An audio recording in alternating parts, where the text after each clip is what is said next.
Now, yesterday I made a video on Assassin's Creed Mirage. I was really just looking at some of the gameplay and stuff and just judging it for myself without really playing the game. But this guy played the game and he does a lot of reviews before. I'm sure you guys have heard of it too. It's called the Before You Buy videos, and I just wanted to react to it and see what he thinks. And I want to know if we have the same points. So we're going to jump right into this video. I'm not going to waste any more time. I hope you guys enjoy. Make sure you hit the subscribe button. We just hit 100 subscribers. That is amazing, bro. But let's get into it.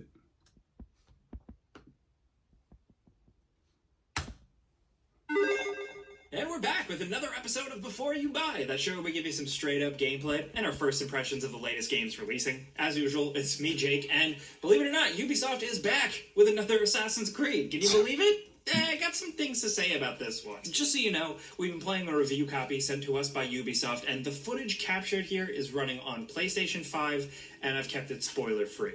So, Mirage is significant because it's a break from the trend of the last three main Assassin's Creed games. Is it? Origins, Odyssey, and Valhalla shed the weight of their predecessors to become these big, sprawling, 100-hour open-world action RPGs. Now, Mirage brings it back down to basics. You're in the Middle East, you're simply an assassin, wearing a white hood, with a few tools, the map isn't massive, and you can beat the game. That was one thing that's been steering me away from Assassin's Creed games, bro. Their maps are way too freaking big, bro. They're way too big.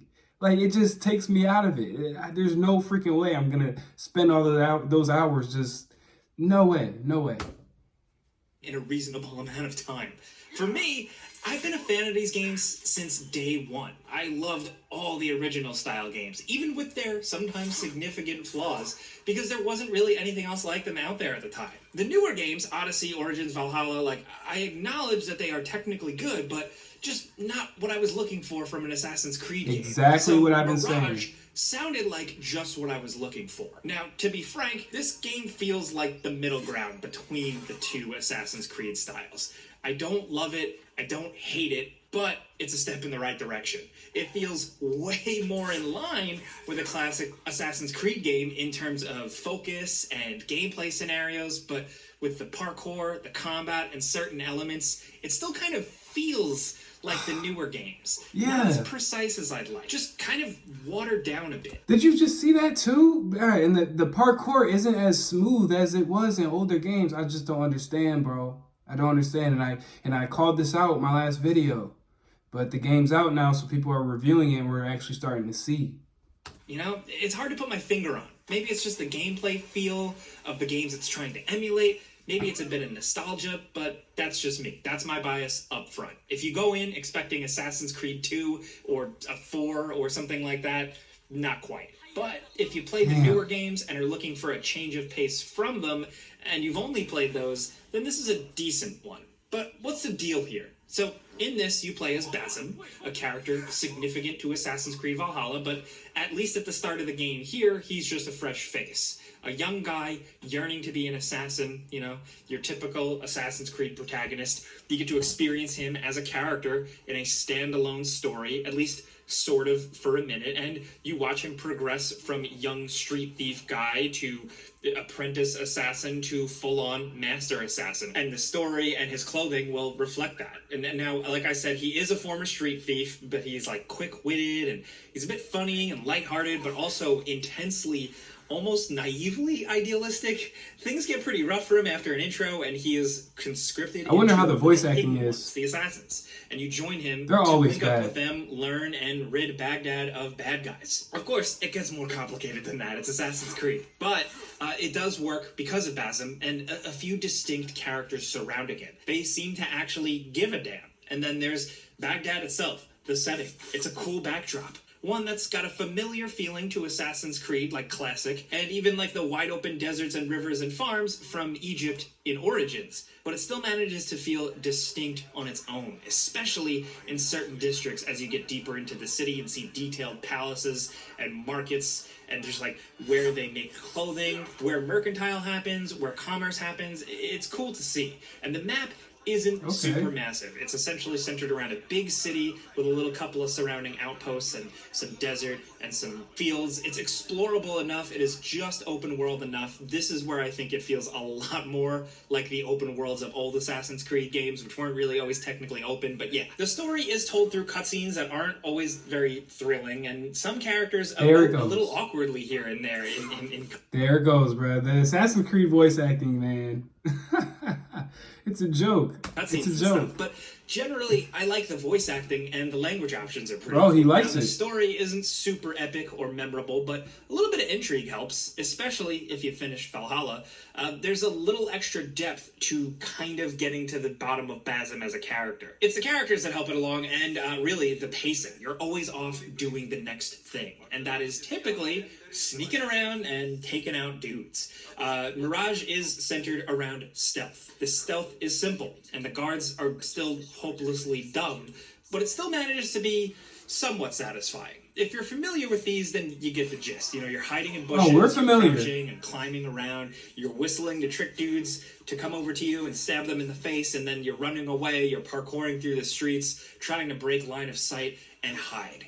The game embraces some traditional Assassin's Creed elements too, like sitting on a bench to blend in, or standing in a crowd to disappear a bit. You can also use certain groups of people to your advantage, like in the older games. In those games, you'd spend money. I'm not gonna lie, like the finishers in the Assassin's Creed games, they've always been pretty cool. But like the fighting and stuff, it feels like whenever they swing their swords and they're cutting the people, it's like they don't even. I don't know. I hope you guys know what I'm saying, bruh. I hope you know. If you know, you know. To do your bidding, like have a couple of tough guys start a fight for you, or pay some dancing ladies to distract the guards. And in this game, it's changed up a bit. You have to hand these people a special kind of token, like kind of unspoken little thing that says in the community, hey, this guy is good, he's trying to do the right thing, help him out. So how you get these is by exploring the environment, finishing small tasks, finding hidden stuff, and pickpocketing people. This special token can also be spent on like a merchant to get access to goods at a discount, which is nice. Now, the main thing you are going to be spending money on is to refill your tools of the trade. Parkour? Basim has a small tool set that you can slowly unlock by progressing through the game. It's just a handful of stuff. You know, throwing knives, a noisemaker, a powdered smoke bomb thing, blow darts. These are straightforward, good assassin tools, but they can actually be upgraded at your assassin bureaus in a fun little way. You can spend collected resources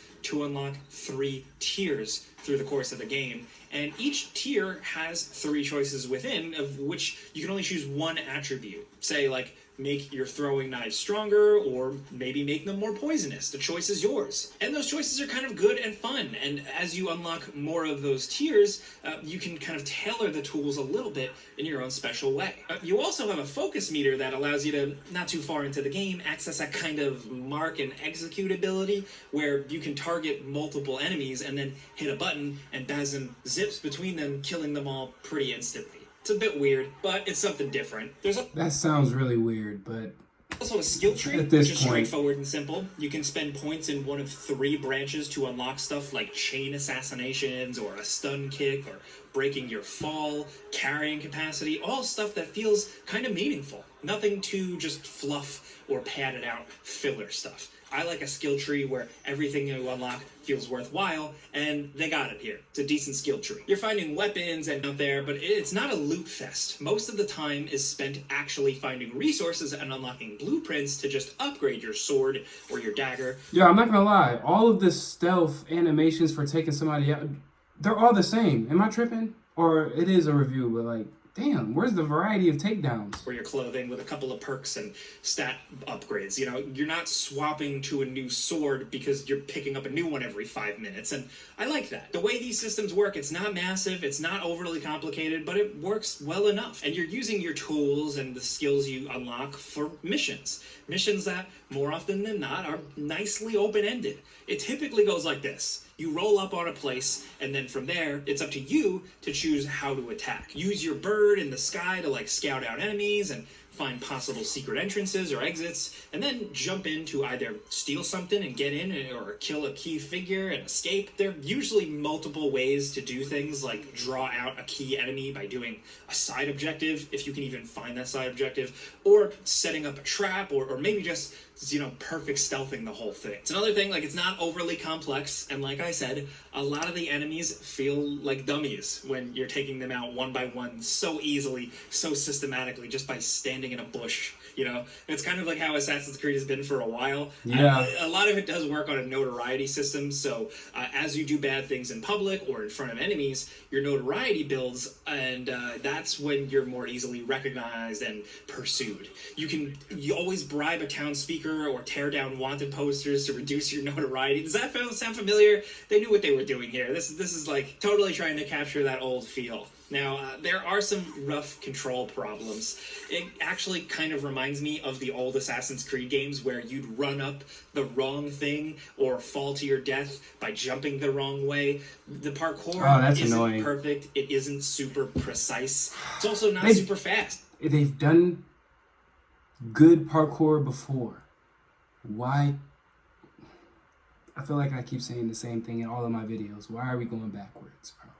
Either, which I don't usually mind. Some of the assassins in these games start out a bit chunkier and slower, but here it just feels slow and also not exciting. Some of the other games when you were a slower assassin, it was still cool. Here, it's just a bit boring. I don't know if it's like Basim's sprint, the sense of momentum, I don't know. Maybe it's the design of the landscapes you're running on, just something about the feel of it is a bit off. The same goes for the actual hidden blade stabbings. They just don't feel right. Like, not super precise or satisfying to nail, and the animations sometimes feel kind of all over the place. The momentum just isn't right when you're stabbing a guy while walking. They used to have those nailed perfectly. And now the assassination things, it just doesn't feel great to stab a room full of dudes. It used to feel like such a badass. And I think this is ultimately indicative of what Assassin's Creed Mirage is. It is something that was essentially intended to be a Valhalla spin-off DLC that they decided to branch off and make it its own fully fleshed out game. But it is still the framework of the new Assassin's Creed game. So it's still not going to feel as back to its roots as some people were hoping, myself included. Granted, that comes down to expectations and stuff, but I can only judge it as one person. I am a consumer just like you, so that's kind of where I'm really at with it, though. But at the very least, I do like that there is an emphasis on the stealth, and sieging some of these big bases and strongholds is pretty good. I had a good time with it, and I had a good time with like the subcontract stuff, where a lot of the times it's just to go steal something and return it. I like the way those flowed. It's not like a Deus Ex or a Thief or anything like that complex, but at the very least it succeeds in that. And where it does kind of maintain that old school feel, specifically to my memory, Assassin's Creed 1, is that the combat is not great. The combat I really don't like. It's very simple. It's like a watered down version of the newer games, but you have an attack, a heavy attack, and a parry and a dodge, and it just does not feel very good. It feels very exchangey, but like the very old games, you're kind of just waiting for somebody to swing at you, and then you parry it at the right time, and then that opens them up for a cool one-shot stabby finishing animation. I like that. That's not going to work for everybody, man. Like, I liked the combat in the first Assassin's Creed, even though it was technically bad. The killing people in one shot was cool. So here in 2023, some people are going to need stuff a little more complex. I don't know about you. It's really going to come down to how you feel. So watch some more gameplay videos of combat to kind of get an idea of it. You can tell I'm wishy-washy on everything with this game. It's just alright. Where the game does really succeed, again, is the fact that it does exactly what I was saying, bro. And also the culture. Showing Baghdad, showing historic Muslim culture, like all this stuff going on here, stuff that you don't see in a lot of games, so it's nice to have perspective. Because at the end of the day, even with a lot of the flaws this game has, it still has what I want from a classic Assassin's Creed game, like a historical setting that you can totally get lost in, and you're walking around in a white hood and you're stabbing people. Granted, it gets a lot more complicated than that, but if you're looking for a simple Assassin's Creed, you have it here. A simple? What does the world come to, bro? Why are we looking for simple stuff, bro? I almost cussed. Why are we looking for simple stuff, bro? We're in 2023. The game is costing $70, bro. $70. But y'all are looking for a simple, go easy. I am not head over heels in love with it, but I would love the series to go back in this direction. I know not everybody agrees with me. Some people really take issue with how I talk about the modern Assassin's Creed games, but hey, I'm just one person. We all have different thoughts on games. And really, this is a before you buy. You know how this goes by now. I give you some pros, some cons, and some personal opinion. And now I want to hear yours down in the comments. How do you feel? How do you feel about this game? I'm telling you, man. I know what I'm talking about, bro. I know what I'm talking about, bro. I've been had a hunch that this game wasn't gonna be what we thought it was going to be. It's something that I'm just not really fucking with at the moment, bro. But if you guys are fucking with it, go ahead and fuck with it, bro. Do your thing, ball out. But if you guys enjoyed the video, bro, make sure you guys hit the subscribe button, hit the like button, and tune in to my next video. It's DFO Milo. I'm out.